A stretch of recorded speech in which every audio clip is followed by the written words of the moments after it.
Hello friend, welcome to our channel mister class 9 10th। मैं अकमल खान आज आप लोगों को क्लास 10th मैथमेटिक्स चैप्टर 3.1 का क्वेश्चन 3 हल कराने जा रहा हूं। इससे पहले हमने 3.2 पॉइंट का पूरा जितना था आपका अभ्यास और 3 पॉइंट का 2 सवाल ऑलरेडी कवर हो चुका है। अगर आपने वीडियो नहीं देखा है तो वीडियो देख लीजिए।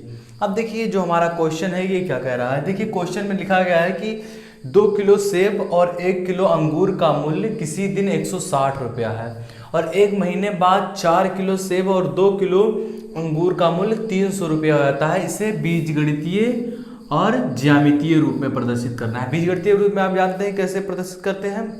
अगर नहीं तो देखिए बीजगणितीय रूप में मतलब क्या होता है, 4x प्लस 5y बराबर कुछ भी हो यहाँ, या फिर a प्लस b बराबर, मतलब कि ज्यामितीय रूप में मतलब होता है कि ये बीजगणितीय रूप में, बीजगणितीय रूप में इस तरह से आपको लिखना होता है। और ज्यामितीय रूप क्या होता है, ये जो आपका स्ट्रक्चर बनता है निर्देशांक जिसे आप कहते हैं निर्देशांक ज्यामिति, इस रूप में किसी भी बीजगणित के किसी भी समीकरण को हल करना या फिर उत्तर लाना, ये क्या कहलाता है आपका, कौन सा, ज्यामितीय रूप। अब देखिए इसी तरीके से हम हल करेंगे तो पहले धीरे धीरे से देखते हैं ऊपर से। अब देखिए हल क्या लिखा गया है कि 2 किलो सेब और 1 किलो अंगूर, तो यहाँ बन रहा है शर्त और एक शर्त वहां है, तो 2 शर्त से लेंगे। तो पहले लिख देंगे केवल कि माना, हल में आप लिखेंगे माना 1 किलो सेब का मूल्य, 1 किलो सेब का मूल्य 100 रुपया, 1 किलो सेब का मूल्य 100 रुपया और 1 किलो अंगूर का मूल्य y रुपया मान लीजिए आप। 1 किलो, क्योंकि आपको पता नहीं है कि कौन कितना रुपए का है। अब देखिए 1 किलो अंगूर का मूल्य आप मान रहे हैं y रुपया। अब देखिए इसी तरीके से आप पहले शर्त से लिखेंगे, प्रथम शर्त से। अब प्रथम शर्त आपका क्या कर रहा है कि 2 किलो सेब और 1 किलो अंगूर का मूल्य आपका कितना है, 160 रुपया। तो 1 किलो सेब का मूल्य 100 रुपया, तो 2 किलो सेब का मूल्य आपका कितना हो जाएगा, 200 रुपया, और प्लस 1 किलो अंगूर का मूल्य y रुपया, यहाँ भी 1 किलो अंगूर का मूल्य कितना मान लेंगे आप, y। अब जब दोनों को जोड़ रहे हैं तो कितना रुपया आ रहा है आपका, 160 रुपया, तो आप लिखेंगे 160। अब देखिए ये जो आपका समीकरण 1 बन गया, 2x प्लस वाई बराबर 160, समीकरण आपका 1। अब इसी तरीके से आप लिखेंगे 4 सेब का मूल्य, 1 सेब का मूल्य कितना है, 100 रुपया, तो 4 सेब का मूल्य अब लिखेंगे यहाँ द्वितीय समीकरण से, शर्त से, यहाँ शर्त लिखे तो शर्त से। अब दूसरा शर्त आपका क्या कह रहा है कि 4 किलो सेब और 2 किलो अंगूर, 1 किलो सेब का मूल्य कितना है आपका 100 रुपया, तो 4 किलो का 4x, और प्लस आपका कितना है 2 किलो अंगूर, 1 किलो अंगूर का मूल्य y रुपया है, तो यहाँ आपका 2y हो जाएगा, बराबर आपका कितना है, कितना रुपया हो जाता है टोटल जोड़ने पर दोनों को, 300 रुपया, तो 300 रुपया यहाँ लिखेंगे। इक्वेशन आपका 2, समीकरण आपका 2 बन गया। अब देखिए आपने तो इस समीकरण को, इस लाइन को, इस कथन को आपने बीजगणितीय रूप में तो बना दिया, लेकिन आप ज्यामितीय रूप में इसे कैसे प्रदर्शित करेंगे।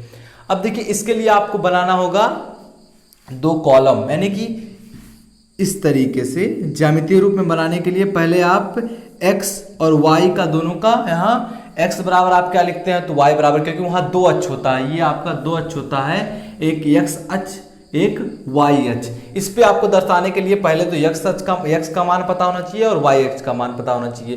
लेकिन इसके लिए हम क्या करेंगे, देखिए यहाँ आप बनाएंगे इस तरीके से और यहाँ लिखेंगे x, यहाँ y, यानी कि x का मान यहाँ लिखा जाएगा, y का मान यहाँ लिखा जाएगा। अब देखिए ये पहला समीकरण ले रहे हैं ना, तो यहाँ ऊपर लिख दीजिए, ये समीकरण पूरा लिख दीजिए कोष्टक में करके 2x प्लस वाई बराबर 160, ये आप समीकरण यहाँ लिख दीजिए। अब देखिए यहाँ अगर इसको थोड़ा हल करते हैं कि आसानी जिससे हो x और y का मान निकालने में, तो देखिए यहाँ क्या करेंगे आप, 2x प्लस वाई बराबर 160 है, आपको निकालना है, यहाँ लिख दीजिए, ये भी लिख सकते हैं y बराबर 160 माइनस 2x। अब देखिए यहाँ y था, यहाँ 160 था, यहाँ प्लस के साथ था, इधर जाएगा तो माइनस के साथ हो जाएगा। अब देखिए आप x के जगह पर कुछ ऐसा संख्या रख दीजिए जिससे y का मान निकल जाए आसानी से। तो यहाँ हम x के जगह पे मान रहे हैं 40 मान लीजिए। अब x के जगह पे आप 40 रख दिए, तो अब देखिए यहाँ कुछ भी रख सकते हैं आप, लेकिन यहाँ उससे होता है कि आप आसानी से, अब यहाँ अगर हम कोई ऐसा मान रख देते जो कि आपका सम ना विषम होता, तो यहाँ भाग करेंगे गुणा करेंगे तो दशमलव में आपका आएगा, और जिससे दशमलव में ये मान रखने में आपको कठिनाई होगी, इसलिए आप अच्छा और सिंपल जिससे कि लग जाइए। अब देखिए y बराबर x का मान कितना है 40, तो यहाँ 40 दूनी आपका हो जाएगा 80, यानी कि y का मान कितना आ गया आपका 80। अब देखिए x बराबर 40 है तो y का मान कितना आ रहा है 80 आ रहा है। अब इसी तरीके से आप निकाल लीजिए कोई दूसरा मान रख लीजिए। y बराबर आप यदि आप रख रहे हैं 160 तो था ये आपका, x बराबर आप रख दीजिए 60, तो माइनस 60 दूनी आपका 60, यहाँ कितना हो जाएगा 120, तो y बराबर कितना हो गया आपका 40। यानी कि अगर x बराबर 60 रख रहे हैं तो y का मान कितना आएगा 40, यहाँ 40 दूनी 80, 80 दूनी 160। अब देखिए ये आपका पहले समीकरण का बन गया। इसी तरीके से आप दूसरे समीकरण का भी बना लीजिए, यहाँ इसी तरीके से दूसरे समीकरण का भी मान रख लीजिए। अब देखिए यहाँ x, यहाँ आपका y। अब इसी तरीके से इसको भी लिखेंगे, यहाँ ये समीकरण जो आपका है, इससे आप चाहे तो भाग करके इसको छोटा भी कर सकते हैं। यहाँ करेंगे तो 2 आएगा, यहाँ 1y, यहाँ आपका 150। तो जो आपका समीकरण बना है यानी कि 2x प्लस y बराबर 150, और y बराबर कितना हो जाएगा आपका 150 माइनस। अब देखिए आपका यहाँ x का मान क्या रखेंगे, x का मान लीजिए रख लेते हैं 25। आप x का मान 25 रख रहे हैं तो यहाँ 25 दूनी आपका हो जाएगा 50। इसको साइड में करिए क्योंकि ये आपका रफ वर्क हो जाता है, यहाँ आपको मेनली केवल x और y का मान रखना होता है। अब देखिए 150 में यदि आप 50 को घटाएंगे तो y का मान कितना आ जाएगा आपका 100। अब x बराबर अगर 25 रहे हैं तो y का मान कितना आ रहा है 100। अगर x बराबर कोई दूसरा रख रहे हैं आप, मतलब सपोज दैट मान लीजिए आप रख रहे हैं यहाँ x बराबर 50, तो आपका y बराबर कितना हो जाएगा आपका 50, क्योंकि यहाँ 50 दूनी 100, 50, तो y अगर x का मान 50 रख रहे हैं तो y का मान भी 50 आ रहा है।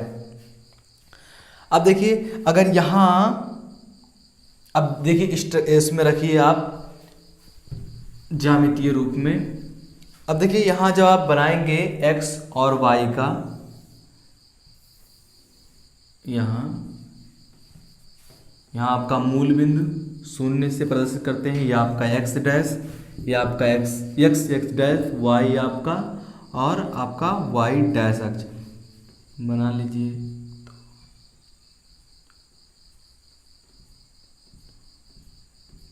पाँच, 1 2 3 4 5, माइनस में कोई नहीं गया तो माइनस वाला मत बनाइए। अब देखिए यहाँ आप रखेंगे 20 40 60 80 आपका 100, 20 40 60 80 100।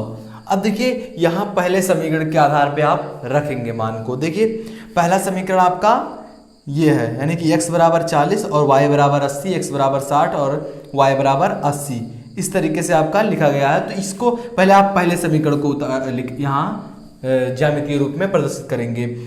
देखिए x बराबर 40 रख रहे हैं, x बराबर आप 40 रख रहे हैं, और y बराबर आप क्या रख रहे हैं 80, और y बराबर आपका कितना रख रहे हैं 80, यहाँ रखेंगे यहाँ, यानी कि 40 कामा 80 आपका, क्योंकि x अक्ष वाला पहले लिखते हैं फिर y अक्ष वाला, ये आपका हो गया।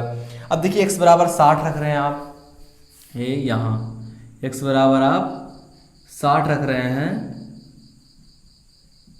तो y बराबर आपका कितना आ रहा है 40, यानी कि यहीं तक आएगा आपका y बराबर आपका 40 यहाँ, यानी कि आपका 60 कामा 40।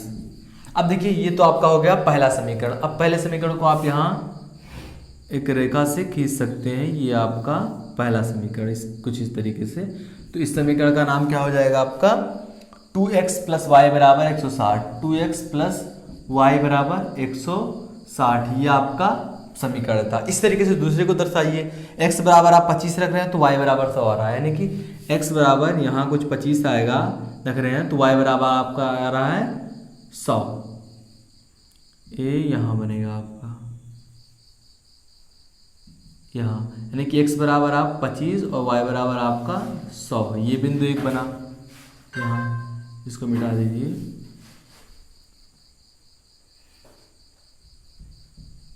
यहाँ अब देखिए रख रहे हैं x बराबर आपका 50, तो y बराबर 50 आ रहा है, यानी कि यहाँ कुछ बनेगा इस तरीके से। यहाँ x बराबर 50 और y बराबर भी आपका 50। अब जो यहाँ से आप समीकरण यहाँ खींचेंगे एक रेखा, ये आप इस रेखा का क्या नाम होगा आपका, ये भी 2x + y बराबर 150, यही आपको दर्शाना था। ये रेखा ज्यामितीय रूप में पहले आपको बीजगणितीय रूप में दर्शाना था, ये आपका बीजगणितीय रूप हो गया। इसके बाद आपको दर्शाना था क्या, निर्देशांक ज्यामिति पे, जिसे कहते हैं ज्यामितीय रूप। तो इस तरीके से दर्शाया जाता है। अगर वीडियो पसंद आया तो लाइक करें, यदि आप हमारे चैनल पर नया तो प्लीज़ चैनल को सब्सक्राइब करिए, बेल आइकन को हिट करिए। मिलते हैं आपसे अगली वीडियो में, तब तक के लिए जय हिंद जय भारत।